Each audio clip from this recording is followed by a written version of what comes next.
Hello students, welcome. आज मैं शुरू करूंगा फंक्शन, बिल्कुल बेसिक से लेकर के एडवांस तक कंप्लीट फंक्शन मैं आपको पढ़ाने वाला हूं। इस सीरीज को फॉलो करते रहे, एक एक वीडियो को पूरा देखते रहे, कंप्लीट फंक्शन आप यहाँ सीखने वाले हैं। फंक्शन को पढ़ाने से पहले मैं आपको बताऊंगा सेट और रिलेशन की डेफिनेशन। सेट और रिलेशन की केवल डेफिनेशन की बात करूंगा, कंप्लीट सेट और रिलेशन की अलग से सीरीज आएगी, आप वहां पढ़ेंगे। केवल डेफिनेशन की बात की जाएगी। Set, set is collection of well defined objects. Set is collection of well defined objects.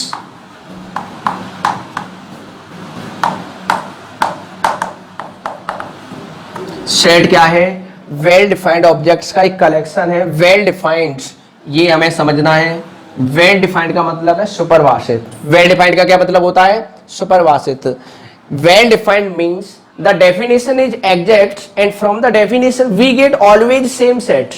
यानी एक डेफिनेशन, एक एग्जैक्ट डेफिनेशन होती है, सभी के अकॉर्डिंग एक जैसा सेट हमें मिलेगा। अगर हमने कहा 1 से लेकर के 20 के बीच के नेचुरल नंबर, 1 से 20 के बीच के नेचुरल नंबर, तो सभी बच्चे वही बताएंगे 2, 3, 4 up to 19।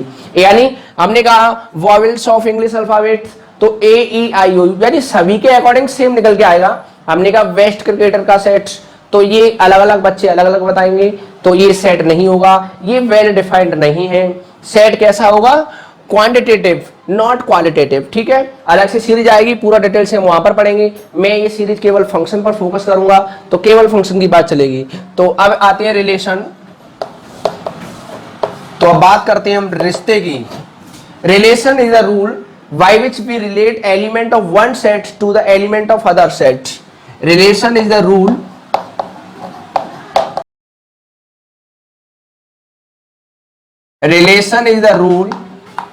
by which we relate element of one set to another set। Function एक ऐसा रूल है जिसके द्वारा हम एक सेट के एलिमेंट को दूसरे सेट के एलिमेंट से रिलेट करते हैं। इसके बारे में भी पूरा डिटेल से अलग प्लेलिस्ट में पढ़ेंगे, अलग वीडियो सीरीज आएगी। फंक्शन की डेफिनेशन क्या है? फंक्शन एक ऐसा रिलेशन है जिसके द्वारा एक सेट के सारे एलिमेंट दूसरे सेट के साथ यूनिकली रिलेट करते हैं। एक एक टर्म को समझिए, मैं बिल्कुल बेसिक से लेकर एडवांस तक पढ़ाऊंगा, पूरी ABCD हम सीखेंगे। फंक्शन एक रिलेशन है, एक ऐसा रिलेशन जिसके द्वारा हम एक सेट के सारे एलिमेंट को दूसरे सेट के साथ यूनिकली रिलेट करते हैं। यानी function is the relation by which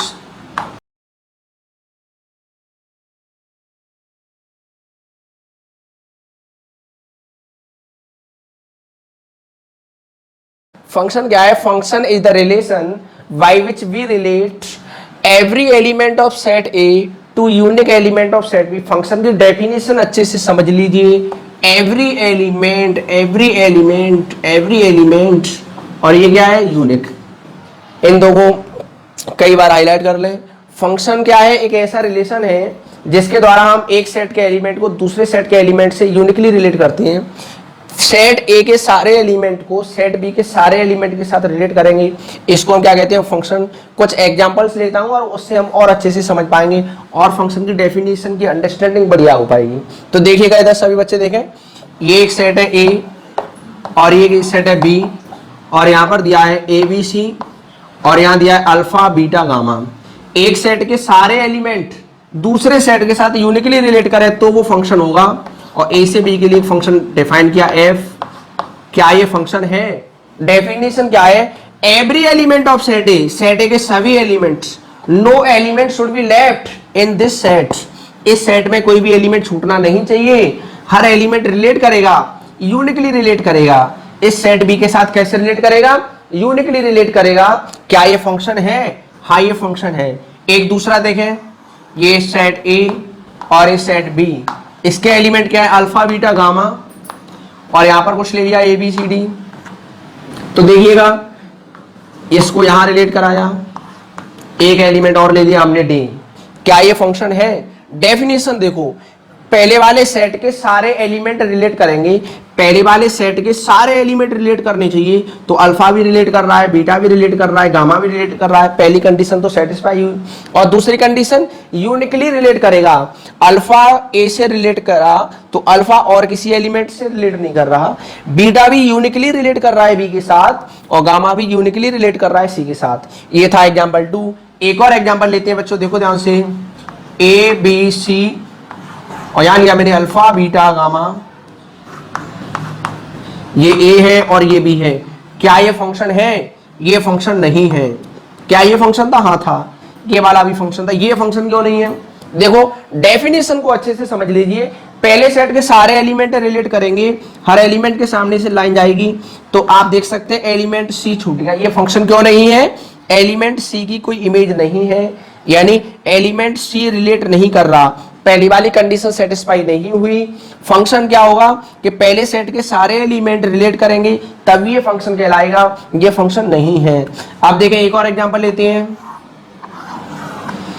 A B C alpha beta gamma, क्या ये फंक्शन है?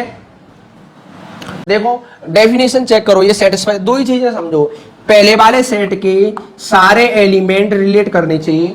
आप देखेंगे अल्फा भी रिलेट कर रहा है, ए भी रिलेट कर रहा है, बी रिलेट कर रहा है, सी भी रिलेट कर रहा है। पहली वाली कंडीशन तो सही है। क्या यूनिकली रिलेट कर रहा है? नहीं, क्योंकि ए अल्फा से भी रिलेट कर रहा है, ए बीटा से भी रिलेट कर रहा है। ए केवल एक ही एलिमेंट से रिलेट करेगा तब ये फंक्शन होता। ए यहां पर दो एलिमेंट से रिलेट करेगा, ये फंक्शन नहीं होगा, यानी ये यूनिकली रिलेट नहीं किया। एक और एग्जांपल लेते हैं। जो भी पॉसिबिलिटी बन सकती है, जो भी आप सोच रहे हो, वो सारी पॉसिबिलिटी यहां पर मैं लेने वाला हूं। ए और बी एक फंक्शन डिफाइन किया, ए बी सी, मतलब हमें चेक करना है, हमने ऐसी फंक्शन एफ बोल दिया, और यहाँ अल्फा बीटा गामा। आप देखें क्या ये फंक्शन है? ये फंक्शन है। तीनों कंडीशन सेटिस्फाई हो रही है। देखो कैसे। क्या पहले सेट के सारे एलिमेंट ने रिलेट किया? हाँ, सारे एलिमेंट ने रिलेट किया। क्या यूनिकली रिलेट किया? हाँ, यूनिकली रिलेट किया। ए एलिमेंट अल्फा से रिलेट हो रहा है, बी अल्फा से रिलेट हो रहा है, बी अल्फा के अलावा किसी और एलिमेंट से रिलेट हो रहा है क्या? नहीं। सी किससे रिलेट हो रहा है? अल्फा से। क्या सी अल्फा के अलावा किसी और एलिमेंट से रिलेट हो रहा है क्या? बिल्कुल भी नहीं। ये फंक्शन है, ये फंक्शन नहीं है, ये भी नहीं है, ये भी है और ये है। एक बार दोबारा से समझ ले, मैं दोहरा देता हूं। Function is the relation by which we relate every element of set A to unique element of set B. Function एक ऐसा रिलेशन है कि पहले सेट के सारे एलिमेंट दूसरे सेट के साथ यूनिकली रिलेट करें। बिल्कुल सिंपल। देखो इधर, ए किससे रिलेट कर रहा है? अल्फा से, बी बीटा से, सी गामा से। सारे एलिमेंट रिलेट हो रहे हैं और यूनिकली रिलेट कर रहे हैं। यहाँ पर भी सभी ने रिलेट किया, यूनिकली रिलेट किया। तो कुछ चीजें हमने देखी कि इधर कोई एलिमेंट नहीं छूटना चाहिए। अगर इधर एलिमेंट कोई छूटेगा तो वो फंक्शन नहीं होगा। अगर इधर एलिमेंट छूटता है तो कोई दिक्कत नहीं है। मैंने इसकी बात नहीं की, मैंने दूसरे सेट के बारे में कमेंट नहीं किया कि एलिमेंट छूटेगा या नहीं। हमने क्या कहा? पहले सेट के सारे एलिमेंट रिलेट करने चाहिए। समझ में आया बच्चों?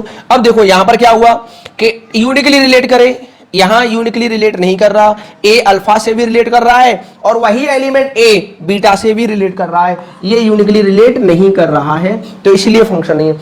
सिंपल लैंग्वेज में आप ऐसे याद रखें कि हर एलिमेंट के सामने से लाइन जाएगी, हर एलिमेंट के सामने से लाइन जाएगी और एक ही लाइन जाएगी, तो वो फंक्शन होगा हमेशा। अब आप इधर आ जाएं, हर एलिमेंट के सामने से लाइन जा रही है ना, और एक लाइन जा रही है। यहां देखिए, सारे एलिमेंट के सामने से लाइन जा रही है और एक लाइन जानी चाहिए। हमने देखा यहाँ इस एलिमेंट के आगे दो लाइनें जा रही हैं, तो ये फंक्शन नहीं हो। बिल्कुल सिंपल, ऐसे आप समझ लें। ये मैंने अभी मैपिंग वाली फॉर्म में बताई है। फंक्शन की कितनी फॉर्म होंगी, सारी चीजें पूरा डिटेल से आगे आने वाला है। अभी हमने केवल फंक्शन की डेफिनेशन की बात की। अब मैं इससे रिलेटेड कुछ 4-5 पॉइंट लिखाने वाला हूं। नोट 1 लिखो, कुछ नोट पॉइंट लिखेंगे।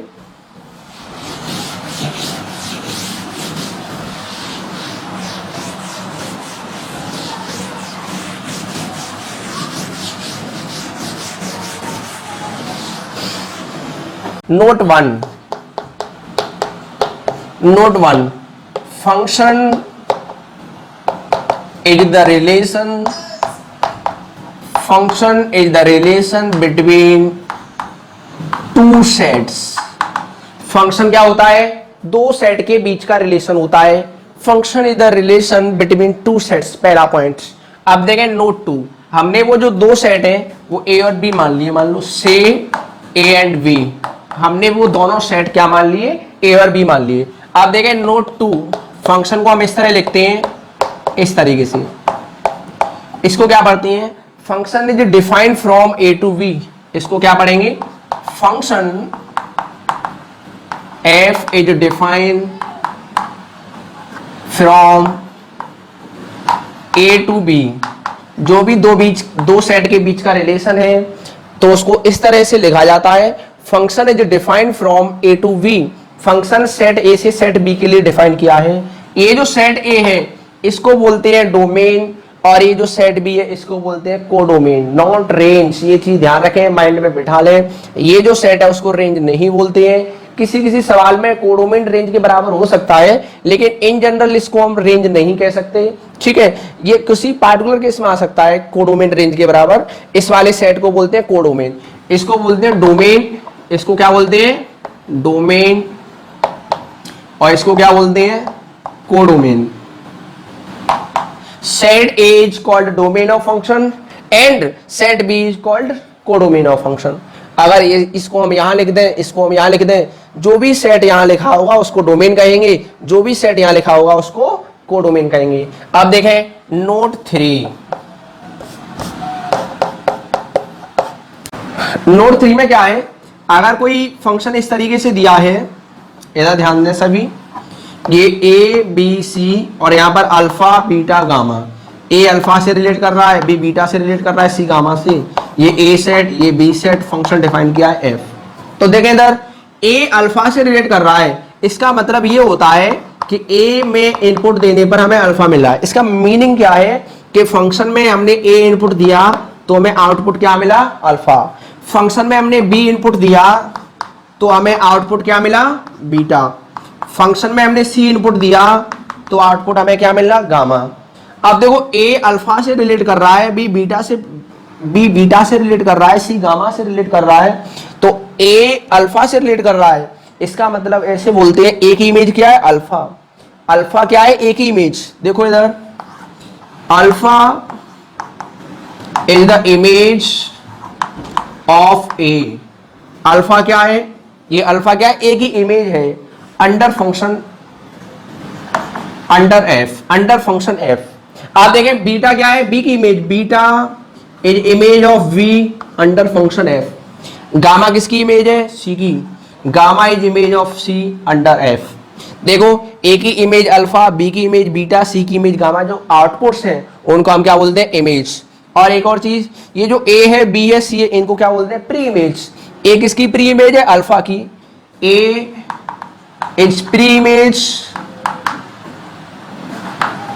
Of alpha, B is pre image of beta, C is pre image of gamma. ये तीनों पॉइंटों में हमने क्या देखा, फंक्शन क्या है, दो सेट के बीच का रिलेशन है, पहला नोट पॉइंट।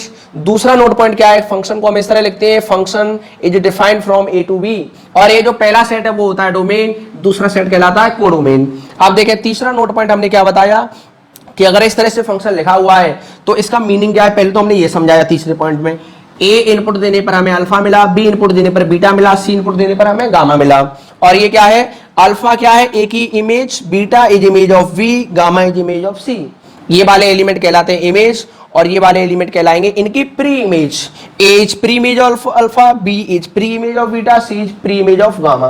आप देखें नोट 4, नेक्स्ट पॉइंट बता रहा हूं, नोट 4, पहले इसको आप नोट कर लें फिर आगे बढ़ते हैं। अभी हमने डोमेन और कोडोमेन की बात कर ली है, मैं रेंज बताता हूं। देखें the set of all images under F is called range.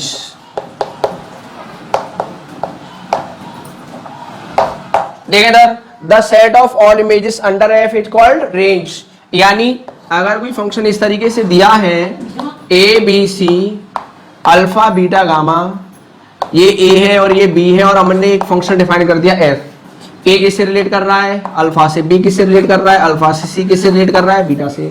क्या ये फंक्शन है, हाँ ये फंक्शन है। सारे एलिमेंट के सामने से लाइन जानी चाहिए और एक ही लाइन जानी चाहिए, तो हम इसको फंक्शन कहते हैं। अब देखिएगा, अब मैंने बात की डोमेन, ये जो सेट है वो पूरा क्या होता है, डोमेन। कंप्लीट सेट, और ये वाला जो सेट है कंप्लीट वो क्या है, कोडोमेन।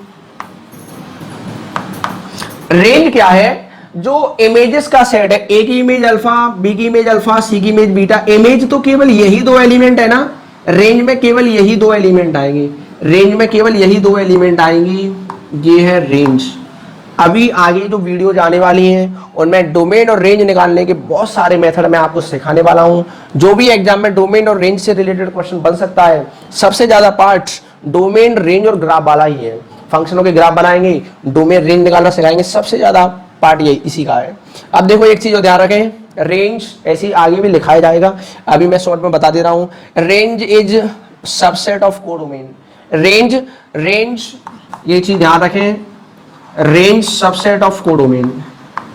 रेंज या तो कोडोमेन के बराबर हो सकती है या रेंज वाला सेट कोडोमेन से छोटा हो सकता है। आपने यहां देखा रेंज में अल्फा बीटा आ रहा है और कोडोमेन में अल्फा बीटा गामा आ रहा है, कोडोमेन में ज्यादा एलिमेंट है। हो सकता है कि रेंज के एलिमेंट कोडोमेन के बराबर हो जाए, लेकिन ऐसा कभी भी नहीं हो सकता कि रेंज के एलिमेंट कोडोमेन से ज्यादा हो जाए, ऐसा बिल्कुल भी नहीं हो सकता। Range is always subset of codomain, इस चीज को आप ध्यान रखें। आप देखें नोट 5 पर आते हैं अब बच्चों। ये जो फंक्शन को हमने अभी मैपिंग वाली फॉर्म में लिखा, अब एक फॉर्म और बता रहा हूं, देखो ऑर्डर्ड पेयर वाली फॉर्म में भी लिख सकते हैं। Function can be written set of ordered pairs. Function ordered pair की फॉर्म में भी लिखी जा सकता है। देखें मान लो कोई फंक्शन इस तरह से दिया है, ए को ए सेट बी सेट, और हमने एक फंक्शन एफ डिफाइन किया, यहां दिया 1 2 3 और यहां दिया 1 4 9, इस तरह से दे दिया। 1 किससे रिलेट कर रहा है, 1 से, 2 रिलेट कर रहा है 4 से, 3 रिलेट कर रहा है 9 से, इधर एक एलिमेंट और ले लिया मान लो 16। ये फंक्शन दिया है, तो इस फंक्शन को हम ऑर्डर्ड पेयर की फॉर्म में भी लिख सकते हैं। देखो किस तरह से, 1 इनपुट देने पर हमें 1 मिला 1,1, और 2 इनपुट देने पर 4 मिला 2,4, 3 इनपुट देने पर 9 मिला 3,9। देखिए फंक्शन को इस फॉर्म में भी लिखा जा सकता है। इसमें भी कुछ नोट है, उन्हें भी ध्यान रखें। पहला पॉइंट, जो पहली एंट्री है, जो पहला एलिमेंट है, वो डोमेन कहलाता है। The set of first entries will form domain. देखिए इधर सारे प्रॉपर नोट्स बनाते जाएं आप। जो पहला एलिमेंट का सेट है वो क्या फॉर्म करता है, domain. The set of second entries will form range. वैसे हमें पता है रेंज में क्या आएगा 149, और यहां पर भी क्या है 149। रेंज क्या है, जो दूसरे एलिमेंट का सेट है ऑर्डर्ड पेयर्स में, जो दूसरे एलिमेंट का सेट है उसको रेंज कहेंगे, और जो पहले एलिमेंट का सेट है उसको हम डोमेन कहेंगे। एक और पॉइंट ध्यान रखें, codomain has to be given. Codomain हमेशा दिया जाता है, कोडोमेन हमेशा दिया जाता है। अगर कुछ नहीं दिया है तो हम कोडोमेन आर ले लेंगे, ठीक है। If nothing is given, we take H R. अगर कुछ भी कोडोमेन नहीं दिया है तो कोडोमेन हम कंप्लीट रियल नंबर का सेट मान लेते हैं। इस पॉइंट को नोट करें जल्दी से। फंक्शन की एक अल्टरनेट डेफिनेशन और मैं लिखाता हूं, क्या है। In general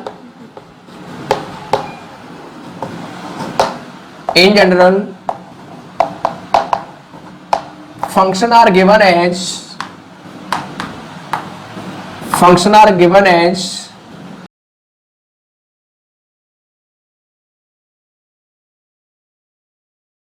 in general function are given as relation between two variable using mathematical expression। in general function क्या है, दो वेरिएबल के बीच का रिलेशन है। in general function क्या है, दो वेरिएबल के बीच का रिश्ता है। यानी कहीं पर हमने लिख दिया y बराबर एक्स स्क्वायर, कहीं लिख दिया y बराबर साइन एक्स, कहीं लिख दिया y स्क्वायर बराबर एक्स। तो ये क्या है, एक्स और y के बीच का रिलेशन है। लेकिन एक्स और y के बीच का हर रिलेशन फंक्शन नहीं है। कौन कौन सा रिलेशन फंक्शन होगा ये मैं अभी आगे बताने वाला हूं। y बराबर एक्स स्क्वायर फंक्शन है, y बराबर साइन एक्स भी फंक्शन है, y स्क्वायर बराबर एक्स फंक्शन नहीं है, ठीक है, तो y बराबर एफ एक्स, जो यहाँ पर जो हम पढ़ेंगे मेनली यही एनालिटिकल डेफिनेशन यूज की जाएगी। एनालिटिकल डेफिनेशन बोलते हैं इसको, एनालिटिकल डेफिनेशन। देखिएगा y बराबर एफ एक्स, ये जो x है उसको हम इंडिपेंडेंट वेरिएबल कहते हैं,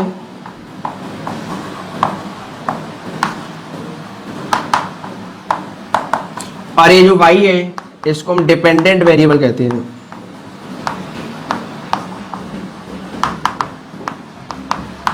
ये जो x है इसको इंडिपेंडेंट वेरिएबल, y को डिपेंडेंट वेरिएबल, यानी फंक्शन क्या है, function is the relation between independent variable and dependent variable. In general change भी हो सकता है, इन जनरल ऐसे रहता है कि x independent y dependent, x की मैं कुछ भी वैल्यू दूंगा, 1 रखूंगा, 2 रखूंगा, 3 रखूंगा, x की कुछ भी वैल्यू रख सकता हूं इंडिपेंडेंट वेरिएबल, और जो y की वैल्यू आएगी वो डिपेंड करेगी इस पर, तो ये डिपेंडेंट वेरिएबल। ठीक है, अब इसमें भी जैसे मैंने फंक्शन की ये वैल्यू डेफिनेशन बताई, फंक्शन y बराबर एफ एक्स की फॉर्म में लिखा, तो मेरे मन में 5 बातें आई, वो 5 बातें और जान लीजिए। फर्स्ट पॉइंट, एवरी रिलेशन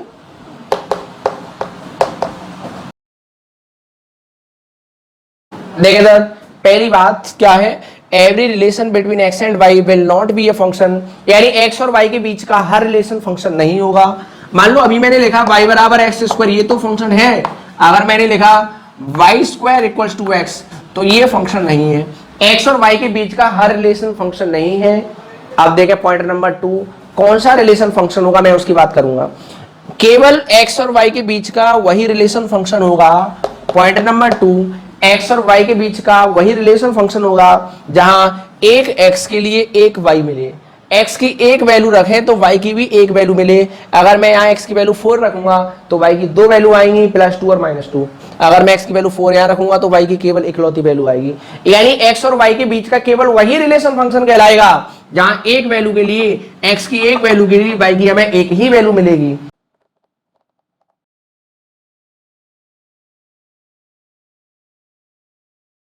देखिए sir, only that relation will be a function, केवल वही रिलेशन फंक्शन कहलाएगा। एक्स और वाई के बीच का हर रिलेशन नहीं, केवल वही रिलेशन फंक्शन कहलाएगा in which for one value of X we get one value of Y, जहां एक्स की एक वैल्यू के लिए हमें वाई की एक वैल्यू मिलेगी। हम ग्राफिकली भी चेक कर सकते हैं, हमने फंक्शन का ग्राफ ड्रॉ किया तो वहां पर अगर हम कोई भी वर्टिकली लाइन खींचे तो वो ग्राफ को एक ही बार कट करेगा, वर्टिकल लाइन टेस्ट कहते हैं। ग्राफिकली फंक्शन को हम कैसे चेक करते हैं, अगर हमने कोई भी वर्टिकली लाइन खींची, कोई वाई एक्सिस के पैरेलल लाइन खींचा या वाई एक्सिस, तो वो फंक्शन को केवल एक पॉइंट पर इंटरसेक्ट करेगा।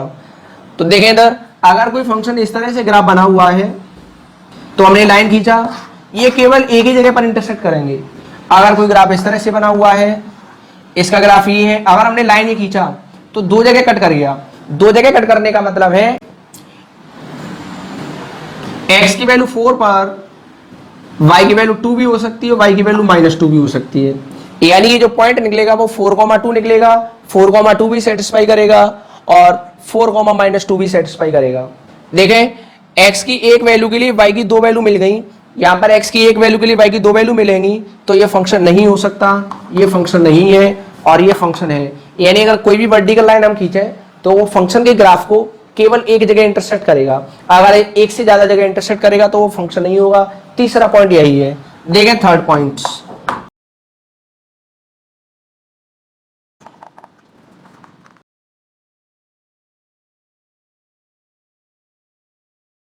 देखें third point, graphically if any vertical line cuts the graph at more than one point then that graph will not be a function.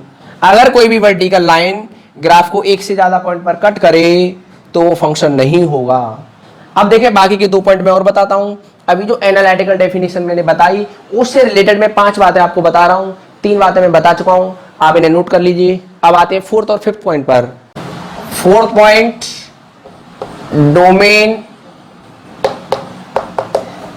is the set of all possible value of x for which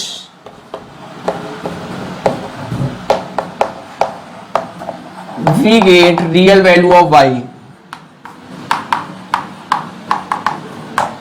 देखिए sir, fourth point क्या है, domain is the set of all possible value of x. अगर analytical form में function लिखा हुआ है तो x की जितनी पॉसिबल वैल्यू होंगी उनका जो सेट है वो डोमेन कहलाएगा। एक्स की वो सभी वैल्यू जिनके लिए फंक्शन डिफाइंड हो, यानी फंक्शन एक रियल वैल्यू को टेंड करे, फंक्शन में उस वैल्यू को रखें तो वाई की जो वैल्यू हमें मिले वो रियल वैल्यू मिले। ठीक है, अब देखें फिफ्थ पॉइंट, जो पॉसिबल वैल्यू एक्स की हैं उनको हमने फंक्शन में रखा तो जितनी भी वाई की वैल्यू आएंगी उन सभी का सेट कहलाएगा रेंज। फिफ्थ पॉइंट यही है।